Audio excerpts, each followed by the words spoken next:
see if. Oh, How about this? You got this? Yeah, it's recording now. Ooh. That's kind of cool. So this is the first time for everything here. Yeah, buddy. I guess I'll turn off my Cold-blooded. TV see if we eventually.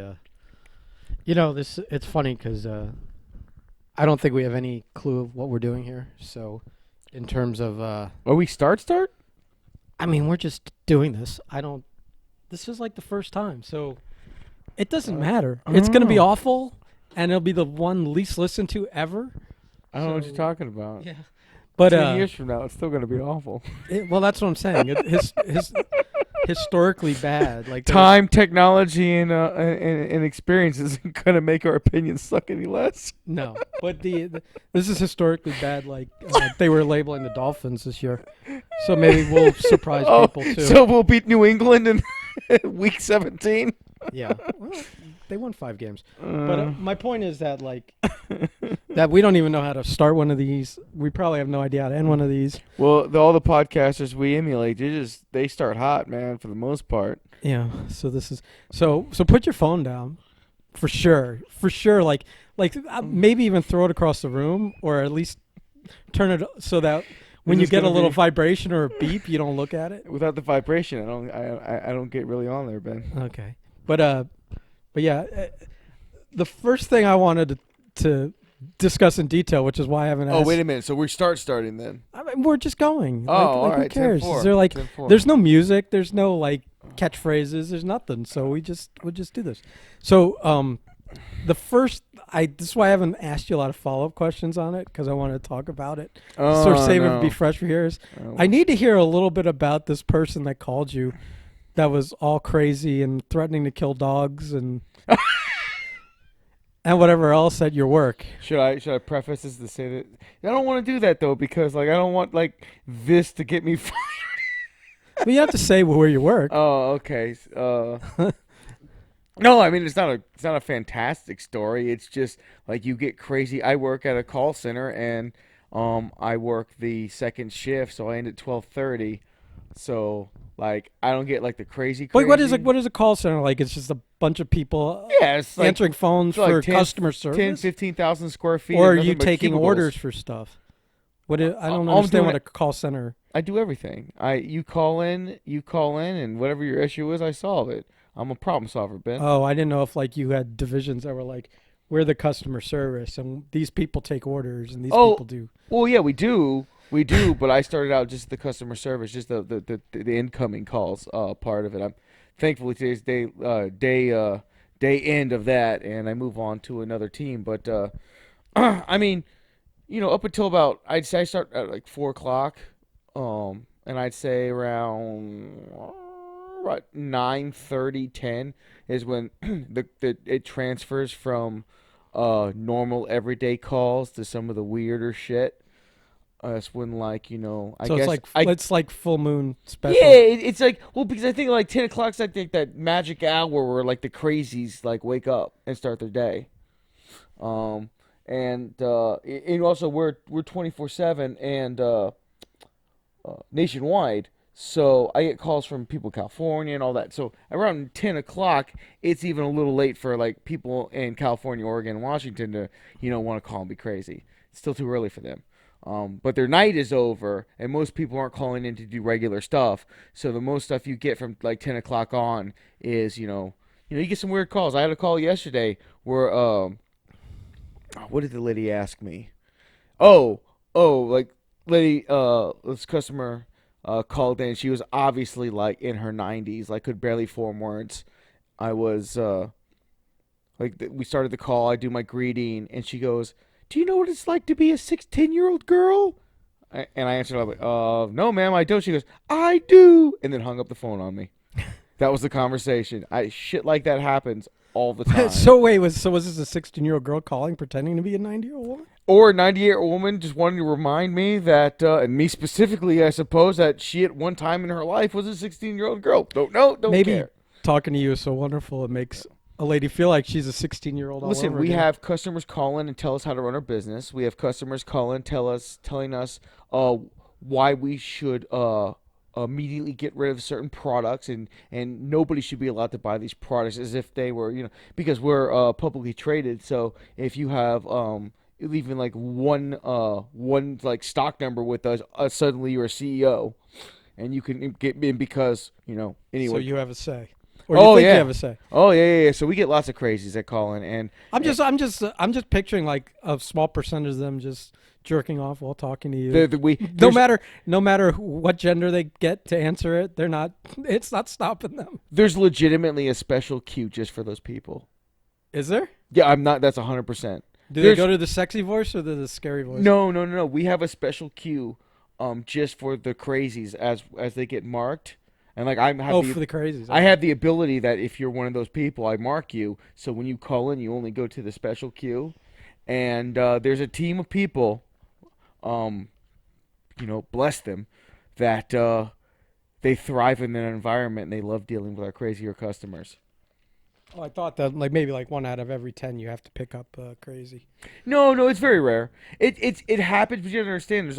We've got 2 call centers and over like 1,000 people. At any I given thought it time. was like pro bono work, like a lawyer has every now and then has to take a pro bono case. I thought maybe every now and then every call center employee has to take a crazy. No. It's random. It's random, and we actually have. There's even space in our call center for the customers. I mean, the representatives who get one of those crazy calls and can't emotionally handle the contents of that interaction. Like And when someone's calling from like a trunk well, of a no, car. Or no. Well, we have like I'll have for instance, I'll have like a perfectly reasonable business transaction with a customer, and at the very end of the call, it'll be a Trump 2020 rally for about 15 minutes, and then they'll politely hang up. It's out of nowhere. It's unexpected. Or on the flip side, the same going, making sure that the call center is a liberal environment and that uh,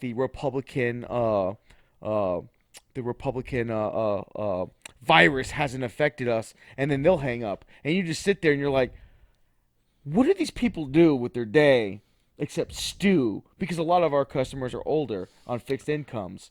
They don't move, they don't ever leave their homes. They're either yelling at Fox News or CNN. It's one of the two. that or they're on the computer, Yeah.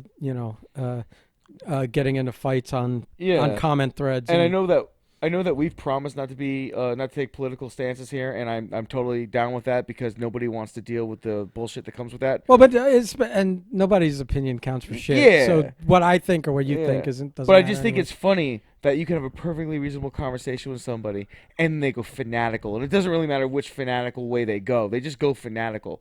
I have a customer that Yeah, but called in. that's religion too. It's not just religion. Well, I mean, No, yeah. I'm saying also. Yeah. Yeah. Well, that's the same deal. It's, oh no, my God's better than your God. Um, God Wars, by the way, would be a fantastic show. Just brainstorming. So yeah, it's weird, but yeah, we have a special queue just for people that take calls, and like say you have a customer who's deciding that that was his special time of the day, and it's pretty obvious when you're on the phone with them what they're doing. And sometimes they're very proud of the moment, so they'll let you know that. And we have a queue where you can just go into a small room and have your emotional breakdown before you have to get back to work. It's a real thing. It exists. I was asked on my first day on the floor if I needed to use the room because So you guys do have a glass cage of emotion. yes, yes we do.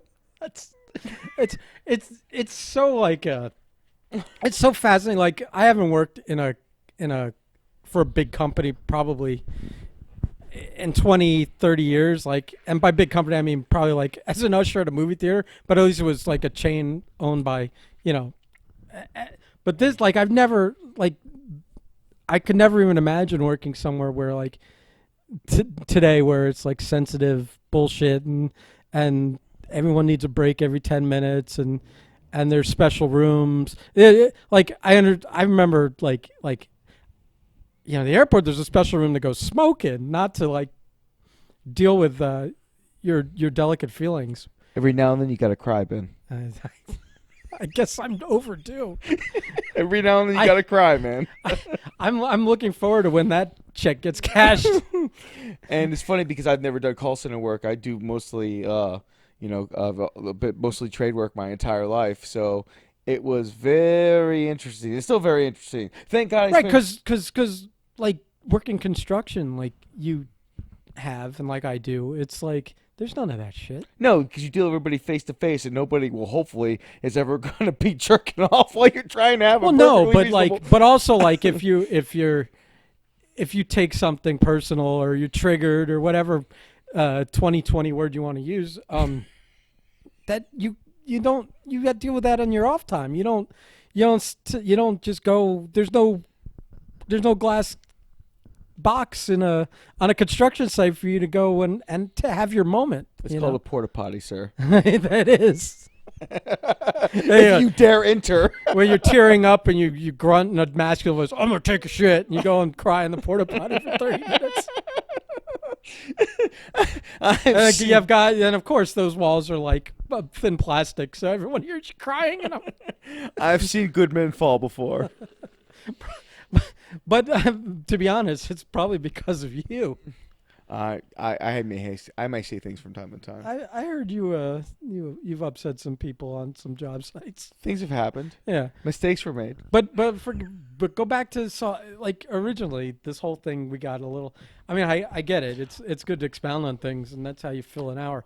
But this you were telling me about this lady that called that you were telling us at one point. This lady that called, it was like, did she say she was working for the police or the dogs and the I don't I'm gonna look So I'll Yeah.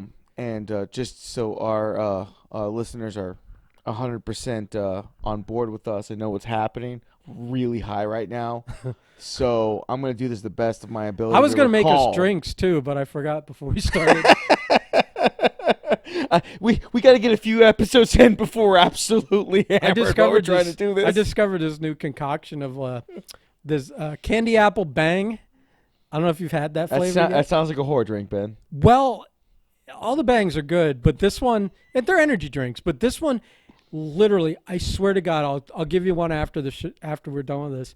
The drink tastes so much like biting into an apple.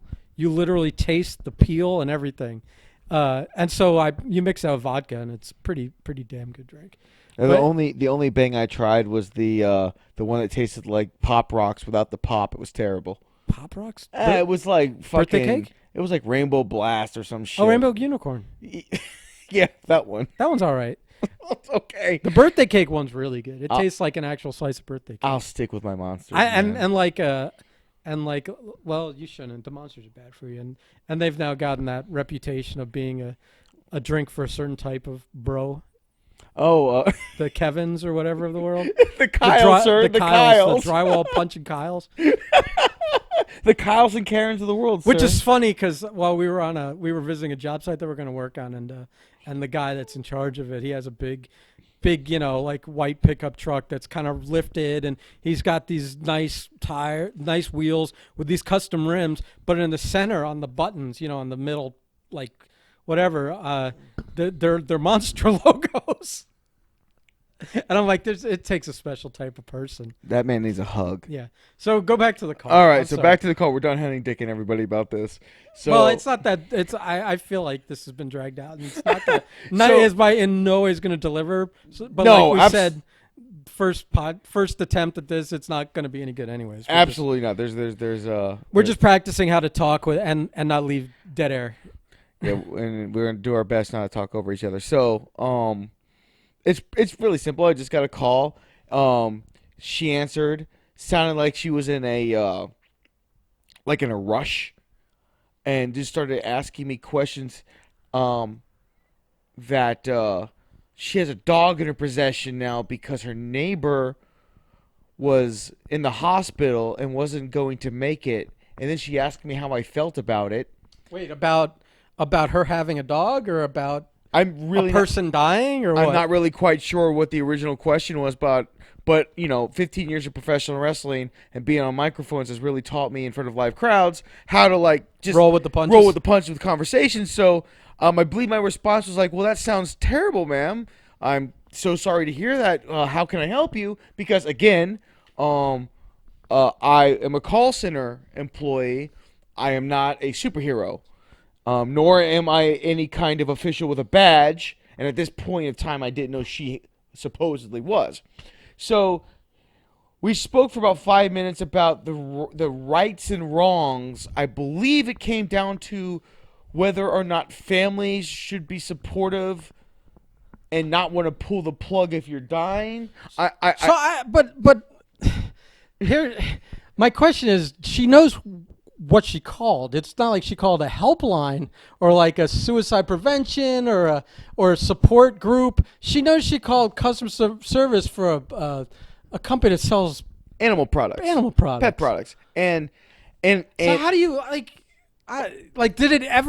did that at least where you are, did that come from that, or did she never get to calling about like a leash or a dog bowl or? Well, you have to understand that a lot of people, when they call in, begin the conversation not around what we're doing, which is having some sort of business transaction when it comes to pet products.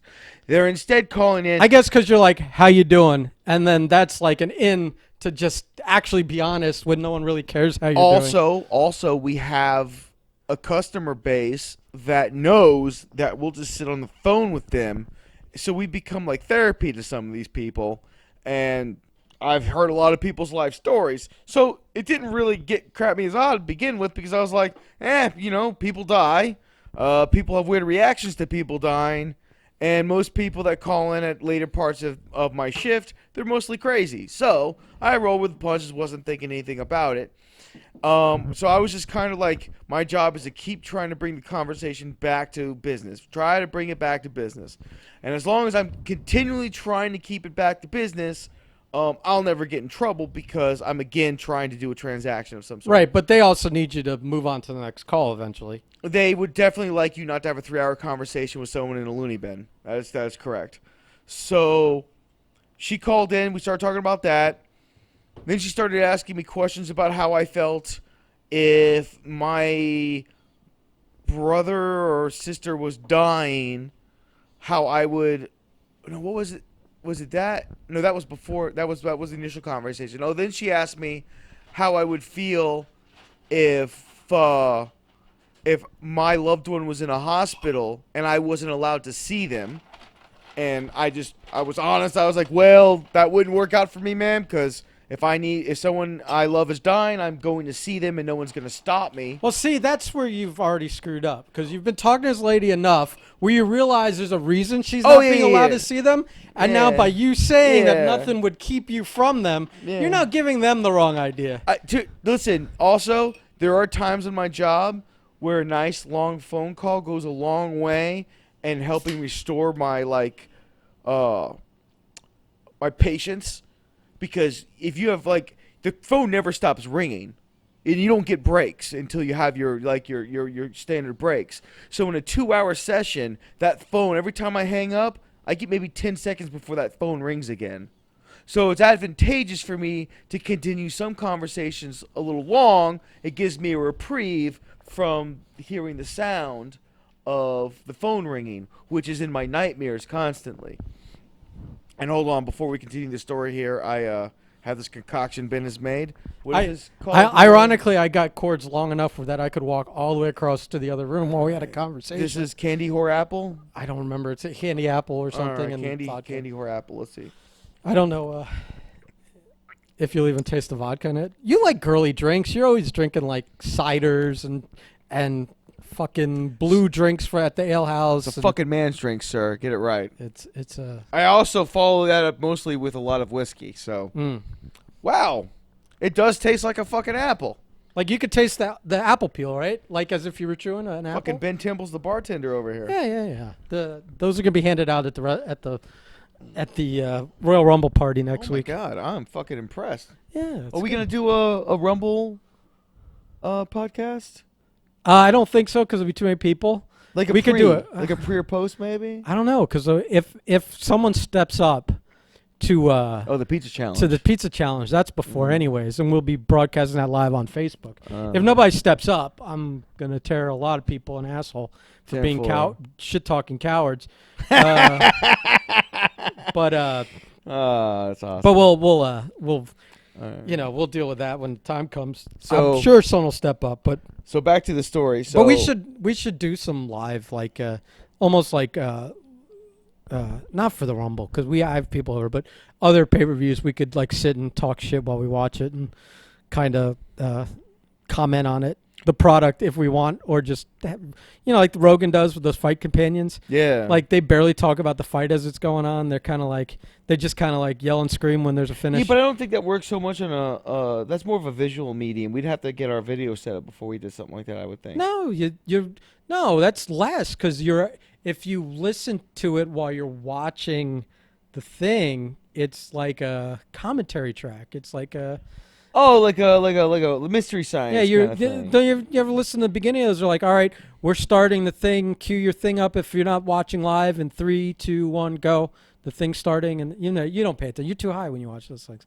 All That's right. a mighty accusation there, Temples. That's a mighty You accusation. just admitted. You admitted before. So, anyways, okay. Facts okay. facts mean nothing around me, sir. You this don't is- attack me with facts. Okay. I almost want to like move on from this story. 'cause No, I it's- think this is like this story is like the theme of the podcast. Like it's just going to stretch out for a complete hour, and then like a really bad comedy special. It like just, it's gonna like, it's gonna hit totally- and fizzle out, and you're gonna be like, "What the hell, man? Where's the punchline?" It And there's no delivers. punchline. It delivers like a shit in the Yeah, middle of yeah. the living Sorry. room floor. So anyway, so she calls. We start going into that. She starts asking me about that. After that, she's like, "Well, I've got this dog here, this German Shepherd, and I don't know what to do with him because my neighbor is sick in the hospital. She's giving me this dog. I don't want dogs. I hate animals. I wish all animals would die."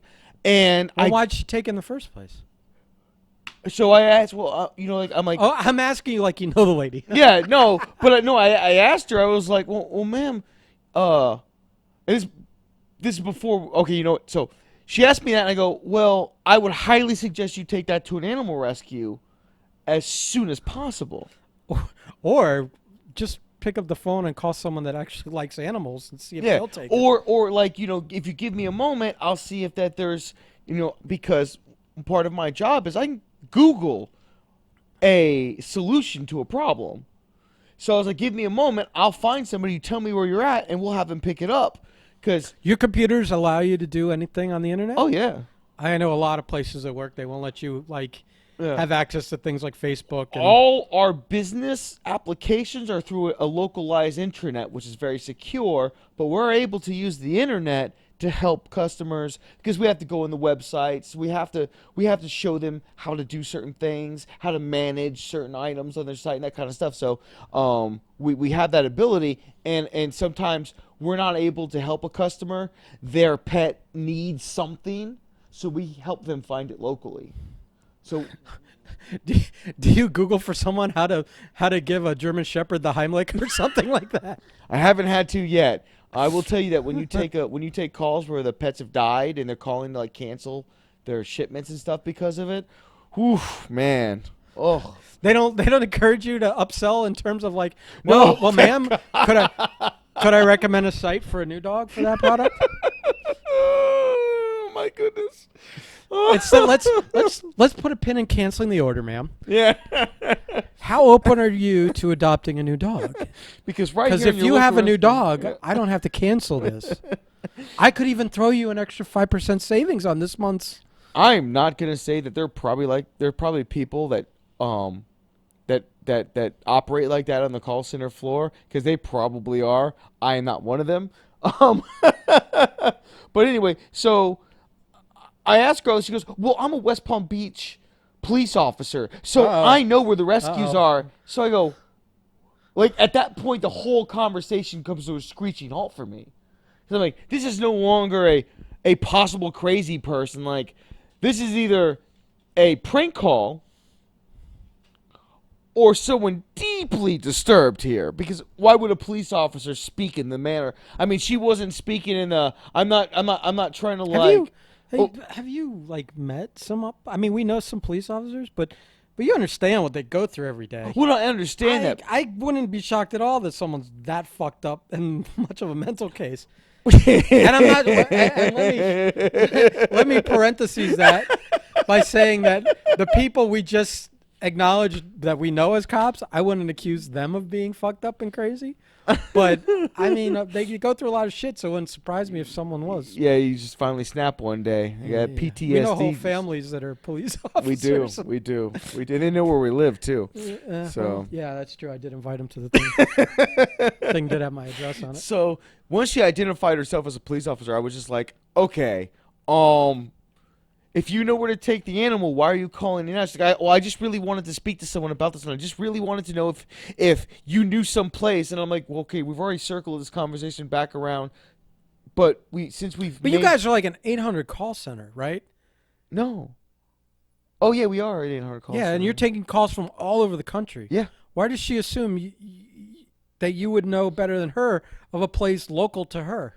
Because people... She doesn't know that you're in Florida or that you're in South Florida. They do. Oh, they do? Yeah, they do. Okay. But, our company's not big enough for people. Right, we have a customer base that can identify the different... There's some customers that call in that have more knowledge of our operation than I do.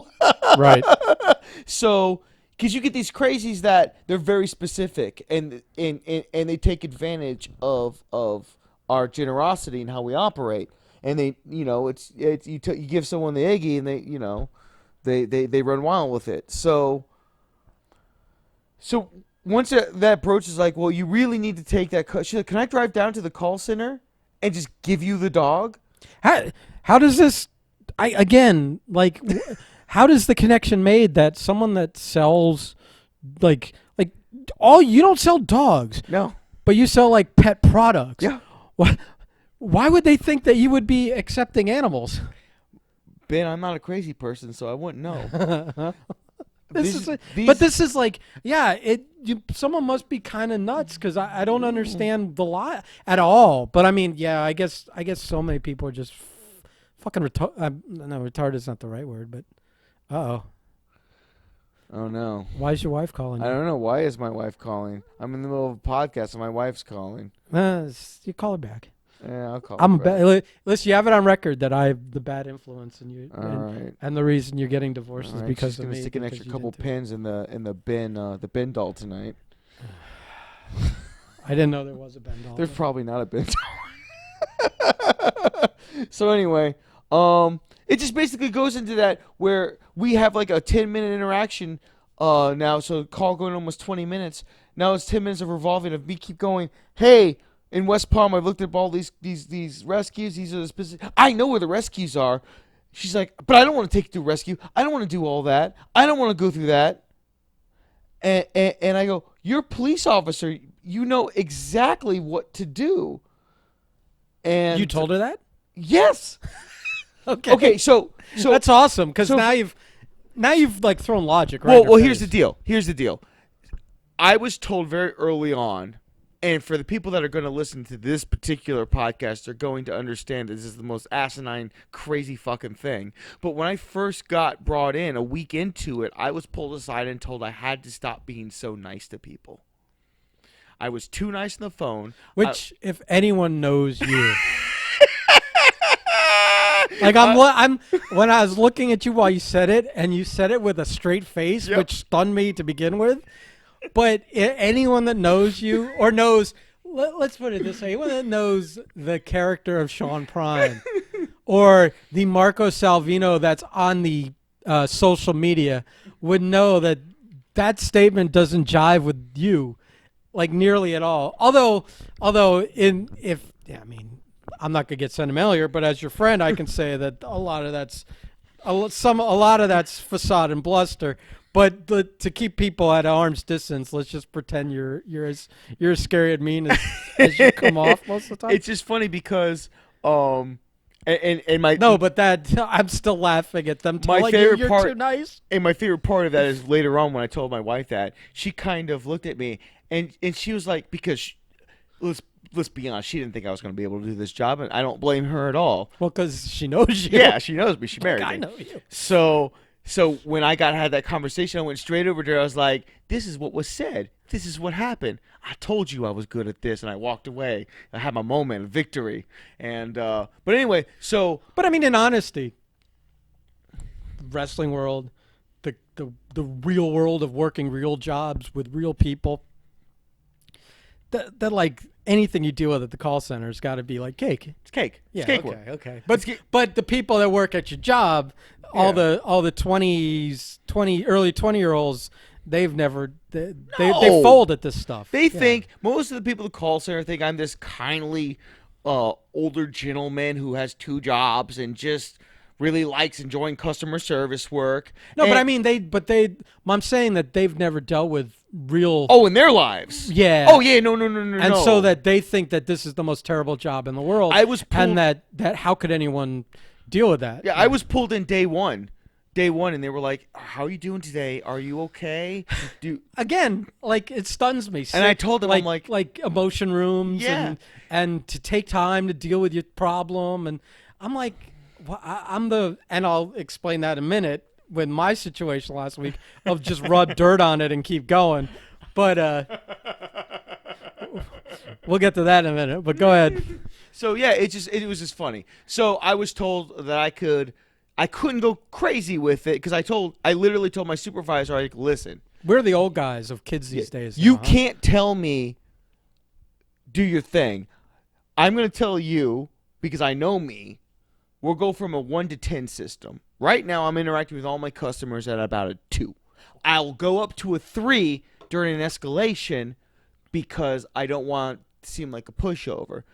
10 is completely out of the question. That's a fireable offense at any moment in my life. At anywhere in your Yeah. life. So, in fact, we're just going to say, for the sake of further argument and discussion, unless you want to have a real serious conversation with really well-paid people within this company wondering how this happened, anything above a 7 is really out of limits. So we'll say that the highest ever gets a 7. How high am I allowed to take it before I get the ear of some of the larger, higher hierarchy type of employees of this company? She goes, well, probably keep it nothing above a 4. I'm like, all right, a 4. A 4 sounds safe for both parties. So I'll never go above a 4. And remember, my highest previously was a 3. So a lot of the times when these calls come in, I'll get sarcastic a little bit because I know how far I can push people. Plus, you got to amuse yourself. Exactly. You did 8 hours of that shit. You gotta have some fun. So when she called in and when I realized that it's one of 2 reasons. Either 1, I'm being fucked with. This is a prank call. Or 2, I'm talking to a goddamn psychopath. Then I How realized often you get a prank call? maybe once a shift. But you have to remember, Are you allowed to roll with those, or you? Or do you Oh, have to just for kinda, to a point, Okay. point. And then we have the option of either transferring them to a supervisor to handle it, or we just kind of end the call. You crinkle a piece of paper, go, you're breaking up, and then We're encouraged not to do that, but I'm not saying those things don't happen. But anyway, so once I realized I was in that situation, I was like, listen, you're a police officer. You know exactly what you need to be doing. Why are we having this conversation? I'll be more than happy to help you, but this resolution needs to end with this animal getting someplace safe. Are you saying I'm not safe? And I'm like, I'm saying that you are telling me that you, for whatever reason, are fighting against the idea of bringing this animal to a safe location. I'll be more than happy to make the appropriate phone calls if you stay where you're at. Let me know where you're at. And then you get the whole, oh, I'm plenty safe around me, blah, blah, blah, blah. And then at some point, like in that interaction, she just stops. She goes, you know what? Maybe it's better if I shoot the dog. And I was like, what? that took a turn. Like boom, like stopped. It's like, yeah, you know That what? escalated quickly. Yeah, he's like, you know what? I could just dump him on the side of the road. No one would know the difference. And I am a police officer. Why don't you dump him on the road without shooting And him? we're left At with least give him a fighting chance. and we're left with the same dilemma of this either being a prank call or something. And our calls aren't recorded, so there's no evidence that any of this is actually transpiring. It's my word against this crazy person and somewhere in West Palm Beach that may or may not be a police officer, and we can never track down because all we have is a phone number and anybody can get a burner phone. So I brought my supervisor over who sits right next to me. I'm like, what do I do? You know, because I was like, I want to shoot the dog. Like, what? And then and then a little while longer, she was like, okay, maybe I won't shoot the dog, but I don't want to feed it or give it water or do anything with it. I think I'm just gonna let it go outside and let it run. And I'm 100% against the idea of just letting an animal loose on the streets. Better than shooting it. So you're correct. You So took when- a pause there. So you let it when- roll over well, your brain. Again, let's not undersell the fact of how high I am. Okay. So I may have short circuited there. So instead, when she brought that idea up, like, hey, why don't I just release it? I was like, you know what? That sounds like a fantastic idea. A fantastic idea. Just let the dog free. The dog will find shelter. Because at this point, I'm just like, whether or not your police officer is irrelevant, you're insane. So there's only one way to speak with an insane person. You have to go to their level. So I'm like, the dog obviously is smart enough to survive on the streets on its own. Is this fighting fire with fire? Fighting crazy with crazy? It's the only thing you can do at some point. And after you've dated a few strippers, you know as well as I do, you just got to go to their level if you're gonna like get out of there. Why'd you have to like throw us both under the bus like that? Listen, people know. So anyway, so she was like, that is a good idea. I'm like, that's a fantastic idea. I'm going to let the dog go. Then I'm not going to kill it. I'm like, fantastic. And she's like, thank you so much. Hung up the phone, called Animal Control in West Palm. I was like, listen, somewhere on the streets of West Palm Beach, a crazy Caller. person who may or may not be a Customer, police yeah. officer just let a German Shepherd, like a 2-year-old German Shepherd, loose on the streets. I'm just giving you guys Loose on heads the up. streets like it's the American werewolf in London. Like it's fucking like a kaiju just It's loose on the streets. So what you know, so again, I don't know what the color alert is that? loose on the street is probably like well amber, yeah, it'd probably be like a brownish, like a little. I love that a silver alert is for old people. Like it's so appropriate. Like Amber and young kids, unless originally the first girl that inspired the alert was named Amber. I'm not sure the color thing, but silver for old people was phenomenal. Like someone's like, "What's a silver alert?" And I said, "I don't know. Is it for old people?" And they looked it up. They're like, "It is." And I'm like, "Well, see, that just makes sense." So a dog alert. That's a dog alert. For the dangerous 2-year-old puppy loose on the streets. And it was just like that had to end up being the best resolution of that phone call, because if I'd had to hear gunshots over the phone, Oh my God! If you heard pop pop, like wow, like I don't take anything personally when you can call that in. would stick with you a little bit. Just a little bit. Even if it was a prank, like that's a prank that went way too Except far. you hear the dog whine or something, Bro, then- if I heard like a dog whine after that shots, I'd just put my headphones down and go, thank you so much for the job and the opportunity. yeah, It's time to find a new path in my life. it'd be less stressful working at a Shit. 7-Eleven in the hood or something. Oh my goodness. And it's like I work for a very good company, but I remember after that I was like, we need to have a better response to these kind of interactions. Like we need to be able to hold these people accountable. You can't. I mean, Well, you're not holding anyone accountable. for but you me. can For me, I was able to handle that interaction. could you professionally. imagine like a 20-year-old? Yes, like I a can imagine. 19-year-old girl that's sheltered and never They'd be in the cry room for about an hour and a half. hour and a half they'd be spending the next week there. They would be, Oh, that's a hell of a way to earn a paycheck. like the next time they came back, they'd have a service animal, Oh my God. which we have plenty of. How many people have service animals at your job? Let's see. And how many actually have one them in for 10. legit? 1 in Really? 10? Like a support animal? Like I Yeah. can't get through the day without my There's a my pet tarantula or whatever. I've seen there's someone there, and you're gonna love this one. You'll pop for it, and everyone who listens will pop for this too. That knows us. Someone there has a support skunk. Oh God! Of all the things. So is this skunk? It's not locked and loaded. I assume that it's No. I would hope so. It'll be you better. imagine? He's really self-contained, and it's cool too because he's like light brown and white. Yeah. Yeah, it's Not black. No, Like, he's not a black skunk. It's weird. I was like, oh, you got like I don't know, it's Albino. albino or what? Yeah. Like a pit bull sits like 20 feet from me and spends most of its days because How animals. boring must it be for an animal to sit in an office like that? Well, they get toys and stuff, and Toys and people come and give them attention and stuff. And for the most part, that's great because they are all service animals. But unless they need to Let's be, let's put air quotes around service animal, well, okay. please. But under the definition of service animals, they need to be on in public. But because this is their job, the service animals spend most of their shifts off off service so they can interact with people, which I appreciate because it's like you want a dog to sit there for 8 hours at attention. Right. Let's calm down. Right. So common sense Like at least. like I only like at a job, like for me, there's two times you should have a service animal. One, if you're fucking blind. Okay, that one makes sense. And two, like if you, the ones that like bark if you're about to have a seizure.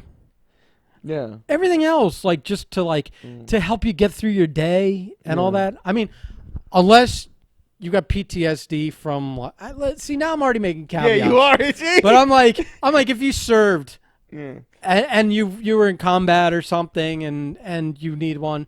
But I mean, just cause like yeah, I don't know. I mean, I guess it's a slippery slope already. I'm already sliding down it. But it's a really touchy subject because of those reasons. Because you never know. You just never know. Yeah, You someone's just never know. So I always take it as whatever this person is lying, not lying, whatever it is. I'm not going to take that judgment out on the animal. If the animal's wearing a service vest, I treat it as a service animal. Does a skunk have a service vest? I've never seen it wear one, man, and if I ever do, So it's always out of uniform.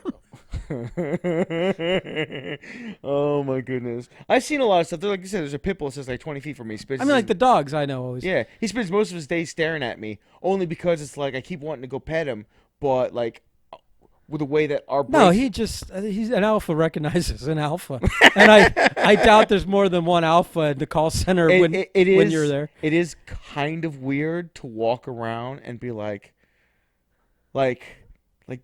man, I hate using the word because of the douchiness of it, but there's so many betas.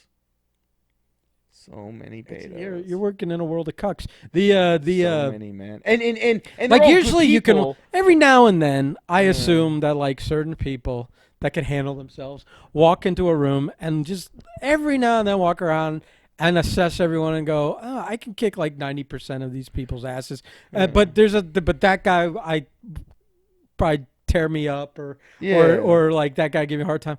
I can't imagine you walk into that place and there's anyone that's It's very rare. that's ever good. That's even up for eye contact. Yeah, it's. Well, let me tell you something, and this isn't just because of the situation, and has nothing to do with against anybody in that call center. It's just something I found in life itself, especially in the business world of like, tradesman work or that, and you experience as well as, man, just the idea of having eye contact during a conversation is so foreign to so many people. Mm.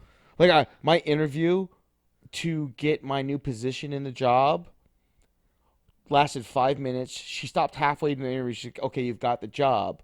But it was because I spent the entire time looking her right in the eye, directly answering her questions, and I don't think that they know what to do when that happens. She probably was about to give you her job.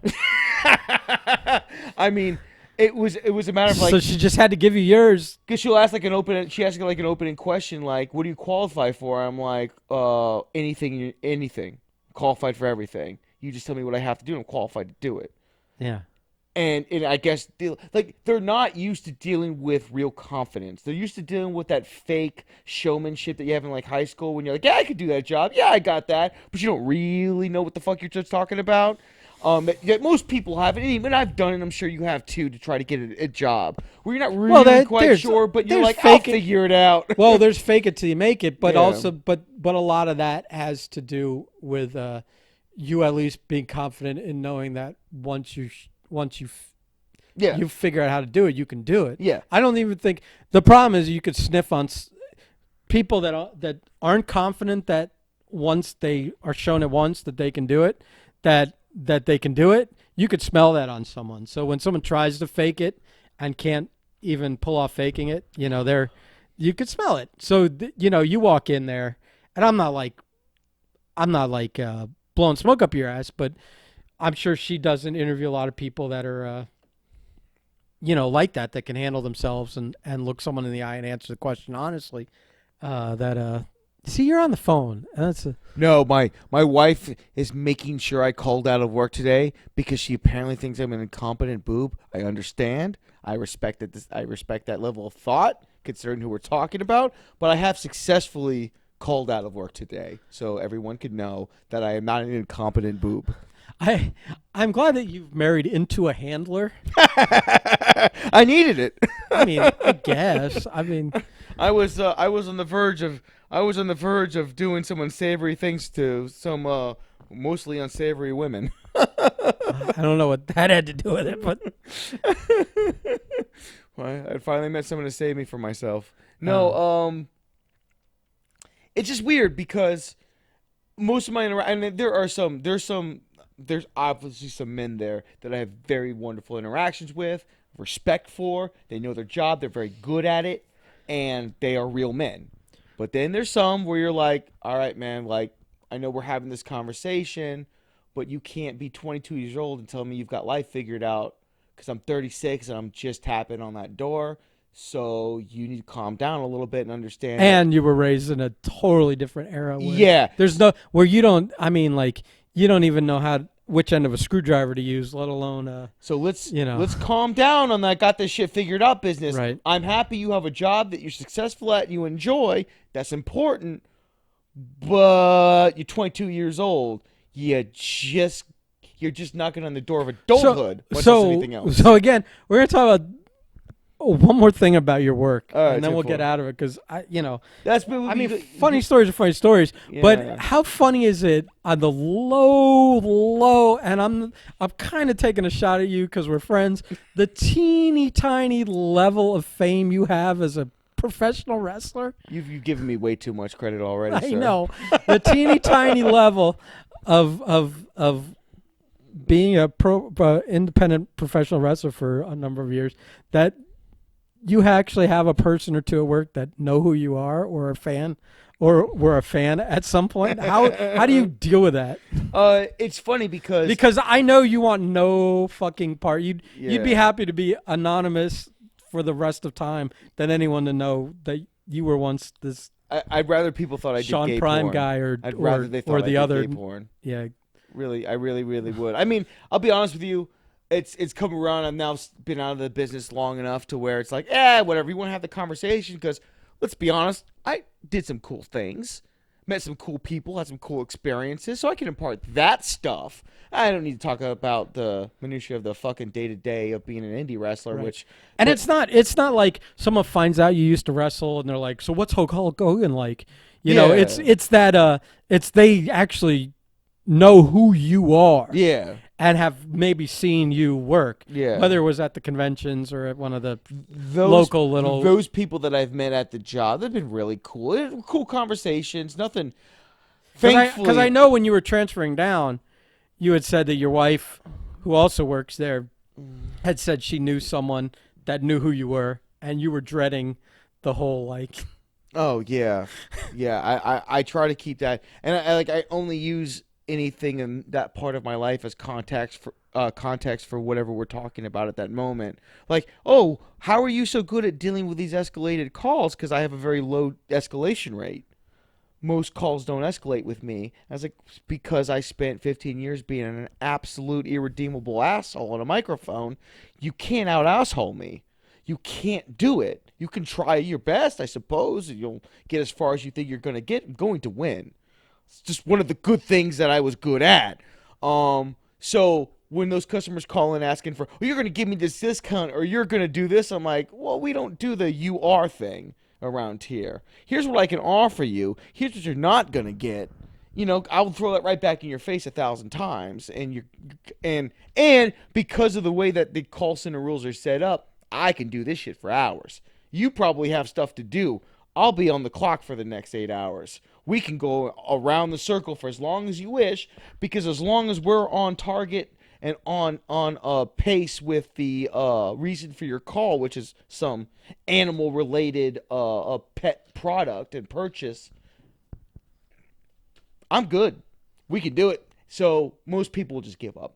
But no, I've had nothing but good interactions because I'm not.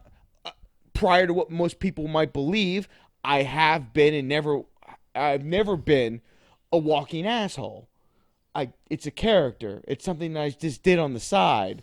Like Yeah, We're looking at each other as you say that. I and was I'm, good at I'm it. trying to see if you're being honest No, here. I was good at it, but again, Because some people would argue that. well, whatever. Let them argue. I don't give a fuck. There's a It's few over. people that I say, got nothing to. no, he is an asshole. Yeah, He I is got an nothing asshole. to prove to anybody. That wasn't man. a character. Yeah, yeah, you fucking lightweight bitch. That No, it's just like it's. Yeah, I was good at being an asshole, but it doesn't mean I walk around all day and kick babies and push over the fucking handicapped.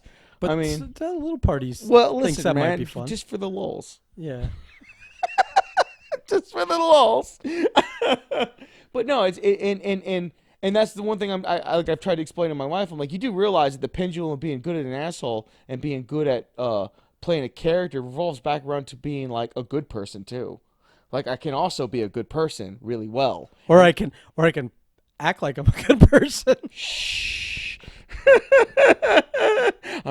I am what I need to be. I'm a chameleon of my environment, sir. Like a smart person would say, if he's that good at pretending to be an asshole, maybe he's that good at pretending to be a good person. You'll never know. And depending on who you talk to, they already know the answer. Yeah. But it's fun. It's like the job doesn't necessarily pay that well. I do though enjoy the moments where I kind of get to cut loose. It doesn't, and it does. I mean, Yeah. there's It's like anything. but it's like it pays in like not, you don't here a couple of ways it pays. What's it worth to not sweat all day? What's it worth to not have to do something dangerous? What's it worth in terms of benefits? Yeah. You know, those types of things. Like, you know, it's Weird to have health insurance. I couldn't tell you.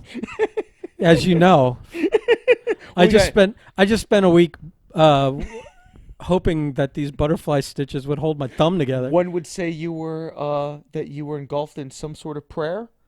A prayer? No, but I was definitely being overly optimistic from the moment I sliced my thumb open last week to the moment that I decided I didn't need the bandage on it anymore. Ben Temple's. I was last just week- like peeking at it every now and then, making sure it wasn't turning black and falling off. So everybody's caught up. Ben Temple's tried to find out whether or not he was a lizard person last week. Oh, cut my hide and look underneath. So what did we find out, Ben? Well, I bleed red.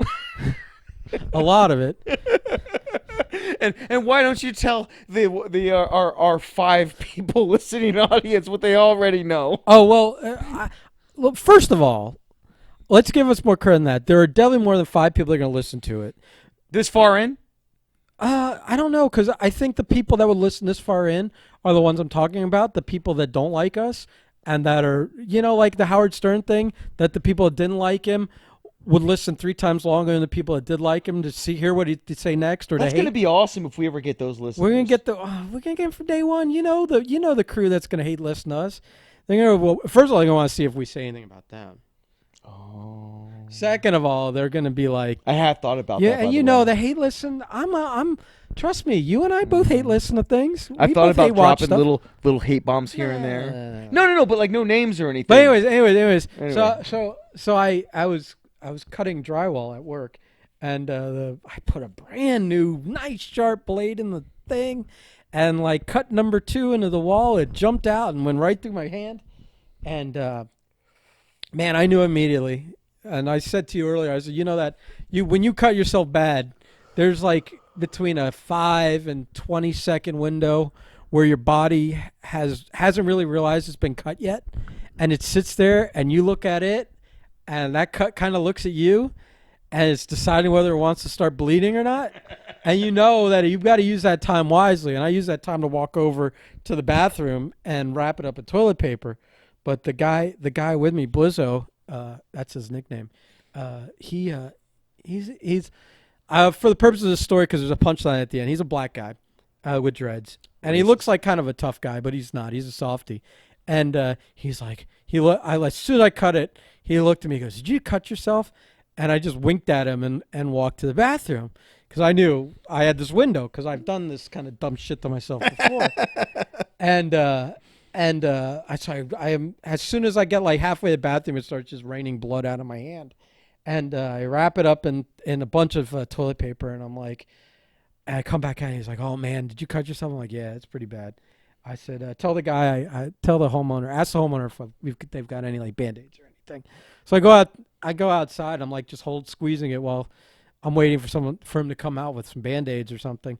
And him and the homeowner come out, and the homeowner's like, here, I got a bunch of stuff. And I start unwrapping the toilet paper off my thumb that I'd been squeezing. And it's just like, as you get a layer or two in, it's like just saturated with blood. And Blizzo's like, oh man, oh no. And I know I've got like I've been through this before, and I know it's a cut. Like my finger isn't hanging. It's not that, like, it is You don't what die it is. when you get cut, Even if I people. need stitches or whatever, it's like it's not the end of the world. And he's like, oh man, how are you not like freaking out? And I'm like, well, I'm gonna yell and scream, and I'll still be in the same position. I'll still be Yeah. cut. I'll still have to do something. So it's So like, practical, Ben. I know, and that freaked him out more than anything. That I had winked at him. I was kind of chuckling. He's like, "Why are you laughing?" I'm like, "Well, I'm not gonna cry. I'm not gonna scream." And the other guy's standing there going, "Oh man, why do you keep calling it a cut? That's a gash." He goes, "That's what I call a wound." And I'm like, yeah, all right, whatever. They got mash over I'm here. like, yeah, they're both like trying to blow it out of proportion. And I'm like, dude, whatever it is, it is. I'm like, my thumb. I'm like, it's not like I'm holding my thumb in my other hand. You know, like it's not like I cut it off. So it's Yeah. like it can't be that bad. So anyway, I take it off, and it's just bleeding and bleeding and bleeding. And Blizzo's like, oh man, I can't do this. And he walks, turns away. He leaves, and the guy, it's bleeding so bad that like we're trying to bandage it up, you know, with something, but there's so Yeah. much blood. So I can't put the bandage on all at once. I have to like wipe one side clean and stick it real quick. And then I have to wipe the other side and wrap it around and wrench it tight so that it holds closed, and that like I do it quick enough where there's not blood on my thumb so it'll stick to it. And I know this is like probably a little gory for people, but so so then the guy has like this like elastic stuff that sticks to itself that you can wrap around. It kind of forms like a ace bandagey cast kind of thing, and he's like rips some segments of it off, and he's like, it looks like he's like holding it out for me to put my thumb in, and he's like, "Oh no! I don't know who you've been fucking. You're gonna have to put this on yourself." And I'm like, all right, whatever. So I wrap it up, and he's like, "What are you gonna do? Aren't you gonna get stitches or something?" I go, dude, I don't have I looked him right in the eye, and I'm like, dude, I don't have insurance. Look, stitches. And then that's when the boss walks out. He's like, I'll stitch it up for you. And I like look at him, and he's like he served in the army, and I don't know what he's done, but he's like I used to stitch people. Like he's talking like very confident, like where you'd almost believe him. And I think he just wanted to do it, like he wanted to have some fun. And he's like, I'll stitch it up for you, and I'm like, all right. I was like, consider for me. I go, oh, yeah, this is cool. This is better than like super gluing it or something. And it's like he sounds like he knows what he's doing. So I'm like, all right. I go, what do you want to do? Hit CVS and then we'll do it? He goes, oh, no. I got a kickball game in an hour. We could do it after. I'm not going to stand at the field bleeding for 3 hours waiting for you to stitch it up. And then I remembered all the times that he said he's got like, he calls it Michael J. Fox hands. I'm like, because I'm always criticizing his kind of like not finesse work where everything's a little sloppy and messy. And I'm Back to like, the Future. I go, listen, man, I just remembered you always refer to yourself as having Michael J. Fox hands. I don't know if I want like shaky hand stitching me up anyways. I'll just go home and super glue it. So he's like, It looked like a seismograph or whatever the fuck is your call for earthquake. he's like, all right, I just came out here anyways because Blizzo came in and he was like white, like Caucasian white, and I had to see what it was. And I'm laughing because A, I didn't make the joke, so I don't have to even feel bad about it, and B, it's funny. So yeah, I got home and I hit CVS first. And I got home, and like I had spent like $40 in like getting stuff that I thought I might need. I got home and I couldn't get it to stop bleeding enough to super glue it, which bummed me out. But I butterflied it shut and wrapped it up, and every day or two just cleaned it up and rewrapped it up. And we're like 8 days later, 9 days later, and it's all the cut's all healed. But man, I must have cut something in that thumb because I can't bend it, and when I bend it too much, it hurts like shit. I think I either have nerve damage or I cut a tendon or something, but I guess that's what happens when you do it at home instead of going to urgent care or the ER or whatever. I mean, I guess they would have needed, it wouldn't be like an ER. They would have been like, they can't fix your tendons and stuff there. They wouldn't even know what to do. Listen, brother. They would have done the same thing I did, Yeah. except with stitches. Except expensive. Yeah, except I'd have a $20,000 bill. Yeah. So Just So, I mean, I work in construction. Who needs both thumbs? I guess, we'll wing it. so it was very unfortunate you to find out you weren't Wolverine. Well, honestly, I healed pretty quick. I didn't think it would be. 8 days is pretty good, man. Yeah, 8 days. yeah. Now, like I've seen it, guys. So like it's a respectable scar. It's ugly looking. Yeah, It's ugly. Well, it's still in looking. that stage where it's still healing. Like I'm Yeah. thinking like a month from now. But by the time you get like 6 7 months down the road, you're gonna have that wonderful story scar there. Yeah, it's ugly looking, Uh, but it's at the point where it's not going to split open, and it's not like it just the thumb won't bend, and when it does bend too much, it hurts like a mother. So we'll have to see how that affects my life going forward. But luckily, it's not. It's the left hand, which is not the ass wiping hand. It's not the jerk off hand. It's not even the drawing hand. If I ever do artwork again, so I mean, That's it's the only thing is it's still attached, so I don't look like a freak. But I mean, if it doesn't work very well, what would be the difference? I was working on some 9-fingered temples, like related. Oh, they were making jokes all week. When Oh. we were somewhere, and it was like, I'm like, you should just steal this, and they're like, you should steal it, but we'll call it the 4-finger discount. I know somebody that would try to make you quite the mint to lose it publicly on like a pay-per-view or something. We both know that individual. Who? He tried to lose a pinky for money a long time ago, and your appendage was already kind of like halfway there. Who, Bobby? Yeah. Oh, yeah. I didn't know if I wanted to name names or not. I don't want to put nobody over. I don't give a shit. But he doesn't give a shit either. No, I know, but just in case, Yeah, no, I mean, I don't think I'd cut a thumb off for money. I would hope not. Well, I'm just trying to think. Like, I'd cut a toe off. I don't need a toe, but Be careful, man, because you're going to start something with that. you got to come at me with some serious money. Listen, you might have a very serious conversation coming when we release this podcast at this point. Someone will be like, hey, look, for 20%, Here's the I got thing. you. He'd probably listen to this, but he probably wouldn't listen all the way. He wouldn't be hate listening like some people. No. No, but I'm not saying it like that. I'm just saying, like, as per our conversation before, I don't think. Well, Bobby, if you are listening to this, Ben Temples will cut off his toe for money. Yeah, I said I'd think about it. I didn't say I. Well, all right. So the number's got to be high and respectable. You got a line in the sand. We're not throwing quotes out. Okay. No. We're not running down the. So you say for 100 grand? I'm joking. Well, actually, $100,000. I think. So of a there lot you of go, things- Bobby. That's your starting point. I think of a lot of things I could do with $100,000. I could quote unquote kickstart a lot of ventures. Including getting us a studio. Well, we don't need a studio. Whatever that venture would kickstart would include a little hole to do this in. But well, I think this. I mean, this podcast sucks. But Does it though? I don't know. But I think that at least it's us practicing talking, and in the weeks ahead maybe we'll include someone else, and that way we can like bounce stories out and stuff. But I mean that's all this is just talking and telling stories, and maybe pre-drinking before we do it, and then drinking more while we're doing it. You're still nursing that one drink, man. Brother, I take my time with good. It was good, man. I like it, but I don't drink that much anymore. You know that. Yeah, I'm a little disappointed. I thought you'd be. I'll tell you what, brother. Oh, you know what? Here's something we can talk about.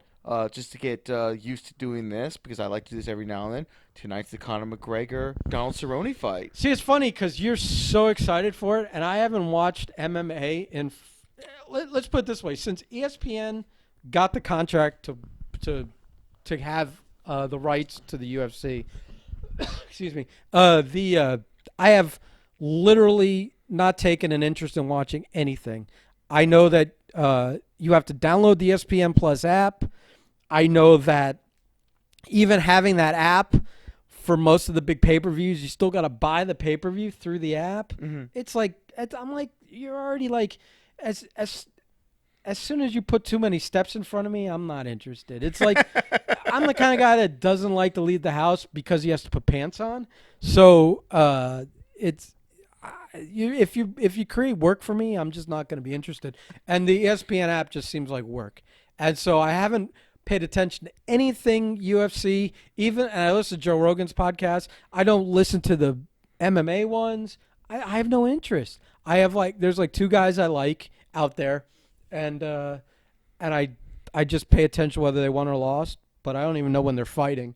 So, but I mean, a McGregor fight's interesting. So we'll watch tonight. We're gonna have to figure out how. What do you mean? I'm gonna pay for it. I've got the ESPN. Oh, Plus. you have the ESPN Plus I got app? the ESPN Plus, so we'll download that if we need to, and I'll pay for it. Okay. I mean, it wasn't a matter of that. I just didn't know how. I don't know on our devices where to I do flex that. But like we'll that figure, now. We'll figure it out. So that's no. I mean, I'm interested in it. Yeah. I think that's a fight where having very little knowledge, but knowing the track record of McGregor, that if he doesn't win this fight, that he's kind of like, what has he lost like 5 out of his last 6 fights? He's still got the Nick Diaz fight. I mean, the Nate Diaz fight. He's that trilogy will always be a draw. It might never be. But I'm saying saying how big of a deal can he be if like ever since Mayweather, he's won 1 and lost 3 or something like that, or I don't know. No, he's only fought once since Mayweather, and that was Khabib. Oh really? I thought he had Yeah. another fight. No, but he lost before Mayweather, didn't he? no. He beat his fight before Mayweather's. He beat Eddie Alvarez for the It belt. felt like he became like, double champion, then fought Floyd Mayweather. champ, and then Champ Mayweather, and then Khabib molested him for 4 rounds. so it's not so bad. Yeah. See, that's funny. It's like I was under his impression that he had been on a losing streak. No. But between He's been in a losing streak in life with like lawsuits and acting up and arrests. and that's things kind of like what I wanted to talk about because I had before I came over today, I finally had some time. I work like 16-hour days. I work 2 full-time jobs. that. So Because you're Jamaican. so I finally had some time this morning to watch some of the lead up because I've seen none of the lead up. Like the second the fight was, let's be clear and honest from moment right now. I am 100% Donald Cerrone for tonight. 100. I understand. Well, I've always liked Cerrone. I've liked him as a character. Not that he's playing a character, but I like the character that he is. You know, just naturally who he is as a person. He's a wild, crazy dude, and he's a guy that'll take any fight. He's often taken fights 3 weeks apart and stuff like that. He might actually, but he doesn't have an impressive like win-loss record because he takes all these risks and. You know what he reminds me a lot of? He reminds me a lot of Randy Couture. Yep. He just is this dude. He's super cool. He just loves to fight, you know? But he does it right. And he'll fight him. The win-loss doesn't mean anything to him.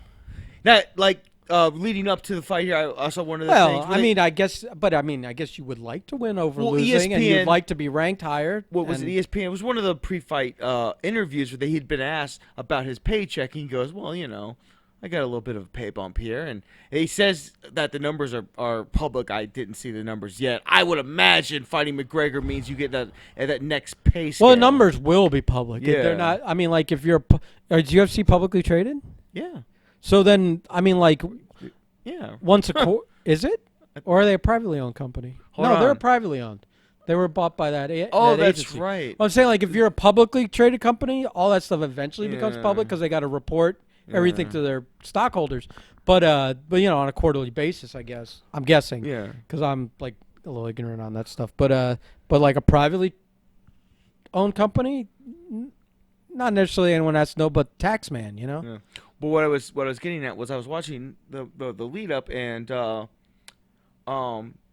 most of the McGregor. What I found really interesting about the lead up to this fight and why I really wanted to talk about it was so we imagine a McGregor fight, Conor McGregor fight, and we just imagine all the craziness that goes with that. Because that's been the last, 4 or 5 years of Conor McGregor, starting with the Jose Aldo fight. Well, because he took on the pro wrestling persona, So- which has made him a lot of money. But because of all his personal downfalls over the last couple of years, it was really interesting. And actually, well, it's good because it's made a lot of people root against him too. but it's really interesting to see how he approached this fight. So much calmer, more like reflective. Yeah, I saw our buddy Bruce posted And- that he wasn't sure how he felt about the new humbler gentler. Because he hasn't. Let's be honest. He hasn't been humbled in the fight world. No, he's He been humbled lost to in the. Khabib, but he also No, made but in the $100 real million world, dollars. he has. But in the real world, he almost lost everything. He's been sued by. He's been sued by. He's got to stop. Listen, he's got to stop hitting old people in bars in Dublin. Okay. Yeah. He's got to stop punching the elderly. But it's been really interesting to see how him and Cowboys' interactions have been really refreshing because it's, hey, yeah, it's business. We're going to kill each other when we're in there. But, hey, man, I respect So Conor. they're not talking personal. No, it's been really cool, man. It's like been the perfect fight lead up. And it's like one of those things where, like there's been a little bit of fluster on Conor, but it's so toned down that it's almost not worth mentioning. And it's really going to be one of those things where he knows that there's a possibility he doesn't win this fight. So he's got to be taking the more like, hey, look, I'm going to take this from the redemptive angle of where I came from, what I was doing, to what I'm trying to become. He's already told the whole world he plans on making this like a season of 2020 where he's going to fight like 4 or 5 times. Well, I feel, and maybe this is just my opinion and not based in any reality, but that he, somewhere along the way, got away from what he was good at, almost like Ronda did, where he used to be really good boxer, where he was really good with head movement and slipping punches and doing a lot of defensive stuff. And then he was also a precision hitter. Yeah. And he had his speed. But I feel like somewhere along the way, he stopped using his movement a lot. Yeah. And eating more punches and being a little overly aggressive, and that in itself caused you to get hit in the face more. And you know what's funny and about that? I think like those fundamentals. It's the same thing with Ronda, where she thought after knocking someone out that she was now a knockout artist, and that instead of going back to like avoiding standing up and banging, that's what she wanted to do, and that's why she got beat up twice. Was that she didn't just try and avoid fighting. Throwing punches. She embraced that instead of going for the hip toss and take an arm as quick as possible. Yes and no. And in McGregor's case, it's obviously a choice that he made down the road. But it's funny you said it because that's also what Cerrone has done. Because Cerrone used to be, I'm going to tap you.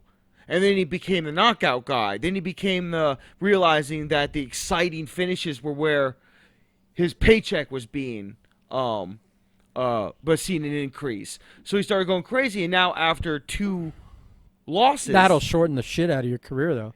and one. Let's be honest, the Ferguson fight, and not only shorten the shit out of your career, but maybe like it would take away all your later years. Yeah. You know, if you get hit in the head. But too let's much. be honest, the Ferguson fight, he didn't lose so much as the board was like, look, we're not letting you continue this fight. You look like a balloon animal because of the air Damage. under his eye. The Gaethje fight, he straight out got knocked out, but he shouldn't have been trying to swing with Justin Gaethje. That was a. But that's the thing. That's what he's become. So a lot of people are like, this interesting situation because you have 2 fighters who pretty much the same size naturally, pretty much the same. Wait, fighting at 170? Yeah, pretty much the same size naturally, pretty much the same kind of backgrounds in their MMA careers, and kind of the same temperaments where they both really, really like fighting. Only McGregor found out how to monetize it, that character. Right. And Cerrone is more of the But everyday. that's the thing now. Like, he needs to put together a couple of wins if he wants to keep selling. Which is booze why and it's the keep smart selling. move for him to be very, like, low key with this build up. Like, Right. hey, let's keep it professional because, look, man, there's Well- a chance I lose this fight, and if I come in guns blazing and lose like I did against Khabib, there goes those paychecks. Right. You know, because yes, but you always you have ha- Nate Diaz. If you come in with a little less bluster and you lose your first fight back after like a layoff, you can say, well, I was rusty and whatever, and it's a little bit of a built-in excuse. If you come in like puffed up, like, you know, with all the shit talking, yada yada, it's harder to then come back and be like, well, I was, you know, I wasn't ready, and I needed to, you know, have more time in a whatever, on octagon or whatever. I'm kind of stumbling on the words for it, but but to a little bit more of an excuse if you lose, I will say, that he'll or always take less shit from people when you well, lose. yes, and it's listen. I don't understand why people are short selling Cerrone out.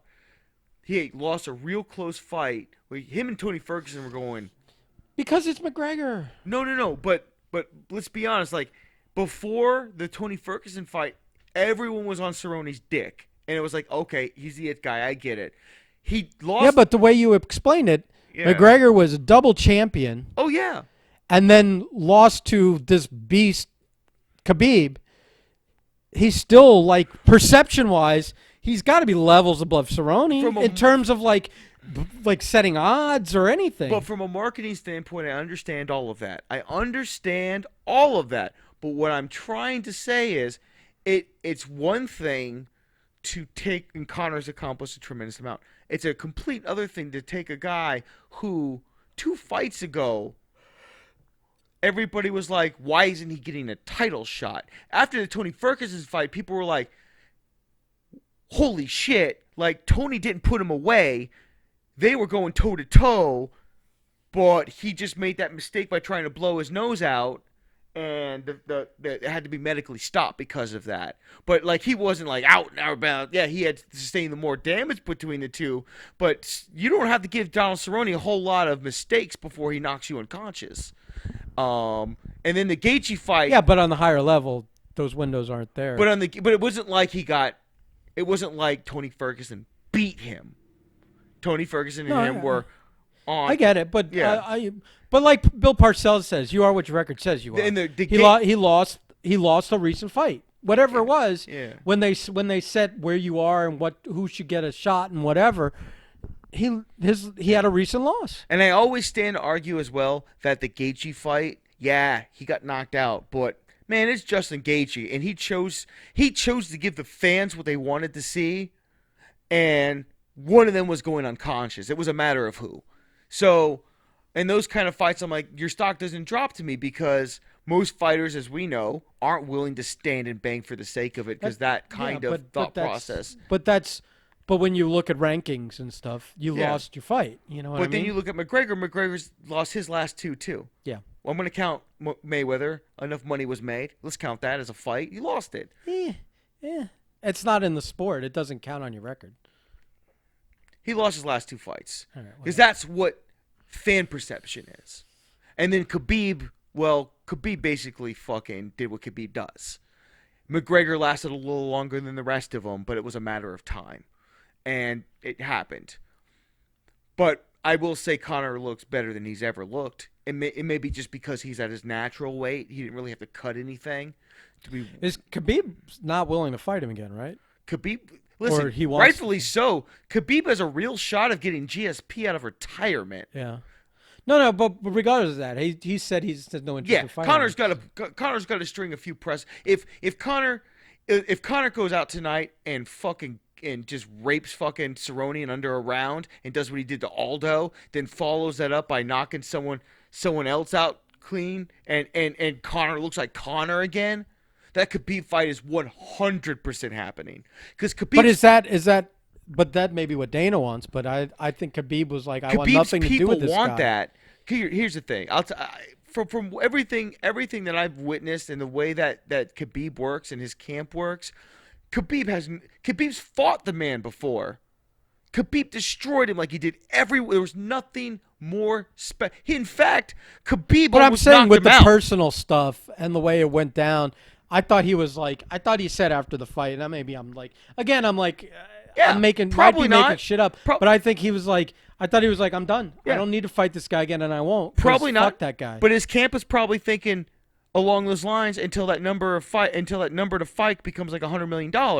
And even though Khabib might not be about the money, I think Dagestan as a nation, which he does a lot of charity work and he does a lot of community stuff, and obviously they might be like, hey, $100 million would be a cool idea, and he might fight for the country kind of thing because he's the kind of guy he is.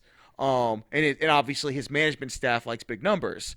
So I think because he knows that's a fight he can win, and I don't see any reason why Conor can beat him. I just don't, because Khabib Well, is so good at the one thing. Let's worry about what's in front of him. And what's in front of Cowboy might. And I think that this fight goes out Because of. Cowboy's been fighting regularly, and I think if this fight goes out of the first round, Cowboy's going to take it because I don't think Conor had because stamina kind of thing. I think it's not because of a conditioning or it's not because of a ring rust. Just Conor gasses is what he does. Conor gets tired towards the later rounds, and it's fine when you fight someone else. But Cerrone's not going to gas out just because it's the fifth round. He was I think it was the third or fourth round with Ferguson, and other than the boo boo, he was game to go. I didn't see any of these. Oh, like I said, I've been. Oh, okay. So I've been like, a non-participant in MMA for. You're not going to tire out Donald Cerrone. So if this fight goes out of that first round, I think the further it goes, the odds go in Cerrone's favor, and I think that Cerrone's recent approach and his but just desire to give the fans what they want, could make this a real short fight in Conor's favor, unless of course Cerrone gets off that head kick that he's so good at, but. It's hard to tell. I mean, they both come off 2 fights. They both really need to prove. I don't want to say prove anything, but for the paychecks to keep being what they were, they both need to win this fight. Well, I just think it comes down to one guy hasn't fought in a long, long time, and the other guy's fights pretty regularly. So that's probably that. I think that's what it's really going to come down to. And I wanted to go over the rest of the card here because you'll know the undercard. I was going to say I have no idea who's fighting. I'm only going through the undercard that you actually know. You don't know me. Ben, we watched a lot of MMA together. So. I might know. So the undercard we've got. Is the Style Bender fighting? No. Damn it. No. We've got Holly Holm versus Raquel Pennington. Okay. And I think that this is going to be. I don't even know Holm has been winning or losing, but all right, this fight's at 135, so I guess they're going to give the winner to Nunes. And I don't think anybody can beat Nunes at this point. She still have 2 belts? Okay. I mean, this is why the argument that if Rousey had just gone back to doing judo, she would have been more successful. Amanda Nunes would have done what Amanda Nunes did to her. It would have been an absolute molestation. It didn't matter on the ground, in the air, standing, flying, on hoverboards. Just you weren't going to change the outcome of that. Ronda was just the next version of my girl Gina Carano. She was that next version, that better fighter. Instead of being you're just the next generation that kind of evolved out. Yeah, Ronda was never going to be able to deal with the new class of MMA women. It's not a slight against her. It was just the evolution of a very young division. Now we've come far enough along where most women are now, when you come in MMA, you're an MMA fighter. You're not a specialist in some way. Although, obviously, what's her face, that boxer, wants to fight Nunes. I don't know if it's in a boxing or MMA fight. Either way, it's Conor opened the door to that kind of chicanery. He did, but at the same token, it's probably not worth it unless they can draw money. And I don't know that. Like, you don't even know that boxer's name. I can't remember. I'm also really high. So. Yeah, but I don't know who it is either. And Nunez isn't a household name, so it's like that's not McGregor. That's not, that's not going to draw like that. So I don't even know if that's something you entertain, other than if Nunez has no one else to fight. But I think Nunez does better on a UFC card than as a special attraction fighting in a different sport. It was unfortunate to see them let go of Cyborg, because I was really looking forward to a rematch between those two. I wanted to see if maybe I felt like Dana, for whatever reason, is, and in all honesty, he is a pain in the ass, and he's a prick to a lot of people. So maybe they never got along. But it didn't feel like they were committed to building a division around her. Yeah. And there was no one they had no one signed to fight her in the weight class. They were giving her some of the worst cans I'd ever seen. So you either had Cyborg fighting out of her weight class and going through hell, or having a catch weight with someone, which meant that they were coming up and ill-suited for the task as well, naturally. And or that they had to go find people that fought at that weight class that were good, and they just weren't committed to it. Like I guess Bellator is, and Mm. so and again, like there's just I hear all these isolated cases. Not I don't know if isolated is the right word of where Dana's just his own worst enemy when it comes to dealing with certain fighters. Like Gina was talking about how she almost signed to come back and fight in the UFC, and like she was like, I'm gonna like really summarize the story. I'm probably not do it justice with the facts, but it came to the essence where like I guess Dana got impatient and like kind of messaged her like, "What's the deal, bitch?" or something like I think bitch was involved, and like it's kind of those things. Was he showing off to his friends at the time who were Some around, or casino he what was was going at, on, or some if he was strip club, just fucking. or if he was in a bad mood, or if he was drunk Mm, or high, or who the fuck knows. But she mm, was like, "All right, I guess I'm not working for the UFC."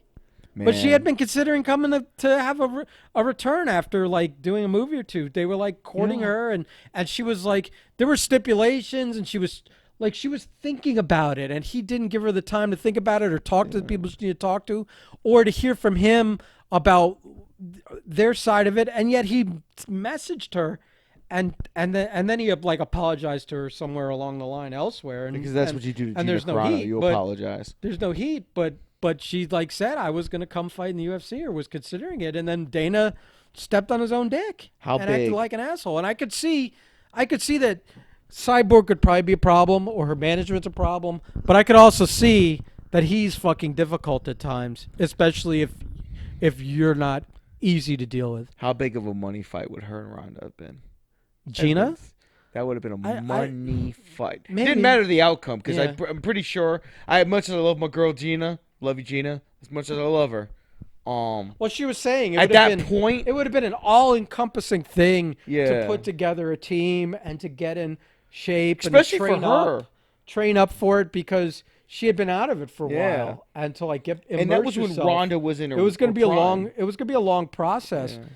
Yeah, And I don't know what timeline this was. I mean, I guess it had to be after Ronda was a big deal it had to. because there was no women's fighting before Ronda No, in the UFC. Gina was the original. No, I know, but not in the UFC.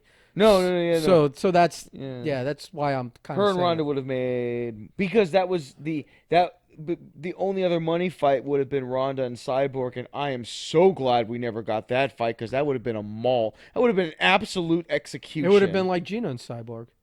Oh shit! I forgot about that fight. You're right. I mean, Cyborg knocked her out of the business. That's all right. Emmanuel Nunez knocked Cyborg out of the UFC. Yeah, One of the most shocking moments in fighting for the past like decade for me. but I mean, I mean, at least she had. She was probably already flirting with other options at that point because during that whole time that Gina Carano was fighting in Strikeforce, or I think it was Strikeforce, she had been also doing the American Gladiator stuff, so she had already been in the entertainment world. I just realized. I just remembered why Dana has so much disdain for Cyborg and why that relationship never worked out. Cyborg, for the longest time, was managed by Tito. That could have something to do with it. Oh, yeah. When he's got a when he thinks he can be, yeah, that's the thing. When you think you could be done with someone Yeah. and then you're, you know, Yeah. it's almost like Imagine trying to do that kind of business with Dana and Tito in the room. Jesus, there's no way that ever worked out. And she only got signed when I don't even know if Tito was representing her when she was in the UFC or not. Man, I'd have to look that up and my phone privilege has been taken away from me. So I feel like it's not an original idea because other podcasts have done this, but I feel like a podcast is much more fun when you just like don't do your research and just talk shit I do and like then have to apologize for it later. I am a fan of wild speculation. I'm not a fact-driven guy. So. I'll run on hearsay. Smells blue, must be green. Yeah, I I heard it once somewhere. I think someone said something. So, but yeah, I don't know who. Is anyone else worth the shit on that card? Because I don't.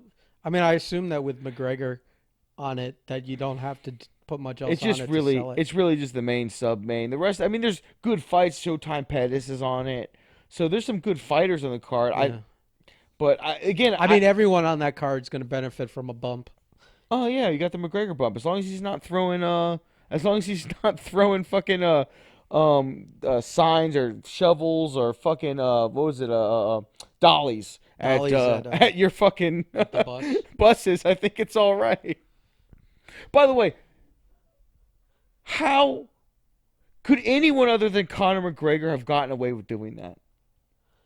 I mean probably, but we don't have to find out. I guess. Yeah, well, I mean, yeah. I'm sure a couple big names could have. Mm. I mean, you have to have so. I think by get away with it, you mean not. Have a job at the end of the day. Yeah, I mean, I'm sure a lot of them could have kept working for the UFC, but a lot of them probably would have had to have dealt with more of a civil issue with Yeah. the city or the state in terms of committing a crime. And maybe Dana talked some people out of like suing him, where he wouldn't have talked them out of suing someone else Or that like didn't make him as much money. like the fighters. Yeah, like the one dude that got glass in his eye, or Rose. Thug Rose, who Thug Rose, who who needed one of those glass cages you have at work. she apparently for her, mate. she apparently lives most of her life in those fucking boxes. I mean, I don't she's know. just I don't know about that. I think that it's just kind of like, it's just it's she's just very a emotionally low sensitive. stress environment. She's very emotionally sensitive, sir. Yeah, Very. yeah. We, But I'm saying like she doesn't live in the city dodging crazies. yeah. she's- We saw her nonchalantly. She's on a ranch somewhere petting puppies or something. Yeah. She doesn't look like she deals with for being a She's another one. It successful. doesn't seem like she's interested in fighting again or something. No, I think Is she? I thought they that she lost and, they signed the and fight. she felt like good about it. Like the stress was too much of being a champion. I think they signed the rematch. Yeah. All right. We'll see. And I guess the winner will fight the China woman that I can't ever remember her name. Is that racist? I know it's not, it's her nationality. It's who she is. China woman? She is a Chinese national or the citizen. But I don't And know if China woman is the right word. If it's probably like not. But I'm Chinese also not the most lady sensitive. You know, if I got ninja head kick surprisingly leaving your apartment tonight, I'll know. All right. Well, I guess we'll watch that tonight. It's gonna be interesting. That shit starts at 8, right? Like undercard crap. I'll have to check that out on the phone. I mean, basically, we're saying the McGregor fight's not until like 11:32. Oh no, fuck no, shit. That's what I hate about UFC. Honestly, before we get out of here, is let me shit on the UFC for a minute. First of all this ESPN crap with the app and the double pay window and all that, you could stuff that up your ass.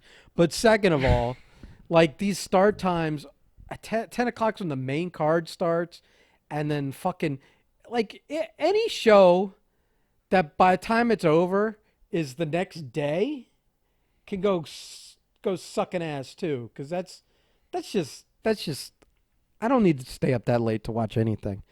Even like, especially like that national championship game was the same thing. I like it.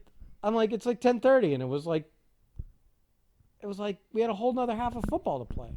I'm like, there's no way I'm watching I'm waiting until this game. You know, I was hoping that the score would get so out of hand that I could just go to sleep. And eventually, That's what happened. When they went up by 3 scores, I was like, well, fuck it. I don't care if it's the greatest comeback ever. I'm not going to be up to watch it. Hey, after that Kansas City game, though, you can never hold anything against. Yeah, I can. It was college. I didn't care. Oh my goodness! The friggin' the Houston was probably on suicide watch flying home after that. Fuck them. Oh, that was so embarrassing. They blew it with bad coaching and Oh, bad play calling. not just bad coaching. They basically to put if there was a video game, they just put the remote down and they just walked away. The controller's like, here. Well, but it wasn't just laying down for the other team. They made some really bad calls. They like early on they're up by like 3 scores and they're trying to. I don't know what their thought process was, but going forward on 4th on their side of the field was a mistake. You know, those types of things eroded the lead real quickly. So I don't want to do too much more sports talk here, but do we Well- want to give a shout out to our boy yet? No, I don't want to jinx it at all. All right, 10-4. We'll wait then. We've got our fingers crossed though for I mean, no future shout out. I special mean, we could say announcements. that our friend we met while he played for the Dolphins down here. I don't want. Do we want to name him? I don't want to name him. Earl. It doesn't matter. Okay. But he I don't want to make him too famous. He was- I want the Super Bowl to make him famous. Well, here's the funny thing. We'll just observe this ridiculous work. of life here, and then we'll get out of here. Is that like he was on the Niners last year, played most of the year. I think the last couple of games they sat him to see if the rookie had anything in him, and so they gave that guy a shot, and then they released Earl in the offseason. He ended up on the Seattle Seahawks, played all 4 preseason games, and then they signed that linebacker, I forget his name, and cut Earl. So the beginning of the season starts, he's not on a team, and I think he went and talked with another team, but he didn't have a real interest to jump around or whatever. And so he just was chilling in Houston where his family is, and and right, he got a call. He got 2 calls. He got a call from 2 teams, but he went. He got a call from San Francisco to come back, and I didn't know if it was going to be to sit on the bench or be in the rotation or whatever. But what a work is it to skip the entire regular season, not play one down of football in the regular season, not have to play the wild card round, and just float in for 2 playoff games and possibly win a Super Bowl ring. That's a Brock Lesnar schedule there. That's like skipping all the bullshit and No more house shows for Earl. just bring me on to just bring me in when you need someone to play in the Super Bowl for. He's like a hired assassin. Well, that is cool to like think like I'm retired, I'm done. I'm not even like it's not that nobody was interested. It was that like I'm not really interested in like running around trying to get on a team. It's been like 9 years, 10 years, whatever it was. I'm good. I don't want to go through this rigmarole, and then to get called to basically just play in the playoffs. What a backdoor way in to fucking not have to do anything. Not have to play any of the regular season. That's some good work. Fucking hilarious. That's some good work. It's awesome. Man. Like I'm not diminishing it. That's great. I'm so happy for him. I'm excited. I hope he wins the Super Bowl down here in Miami. But he got to win another game first, so I'm not gonna mush it. But what a work to just be called after you think you're retired. You're basically retired, and that's it.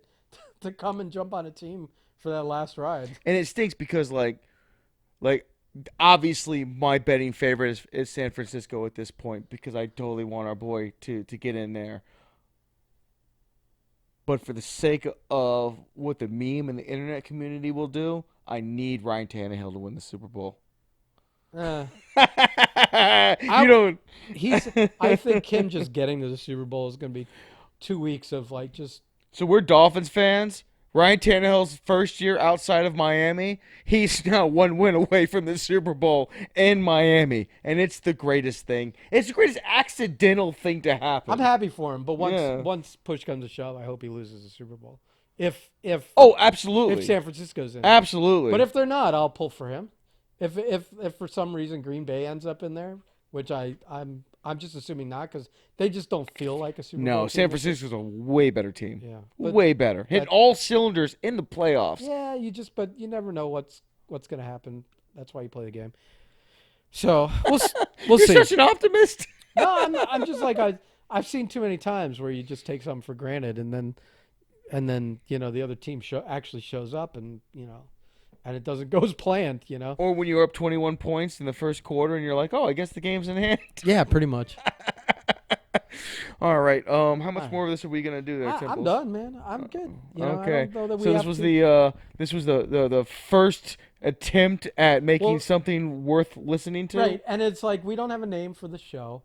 We don't have Two assholes on a couch doesn't work. Well, Ben and Prime shit on everyone has always been a dream of mine, but I don't think. I think we're gonna. That's an interesting thing. Maybe that's a side show. I think that if we do a main show that incorporates all of our participants, like Anthony and Blake, or if Drew's still alive, and he. Drew, we love you. Yeah, we do love you. That this could be something else, but yeah. I don't know. Like I don't know how to end this.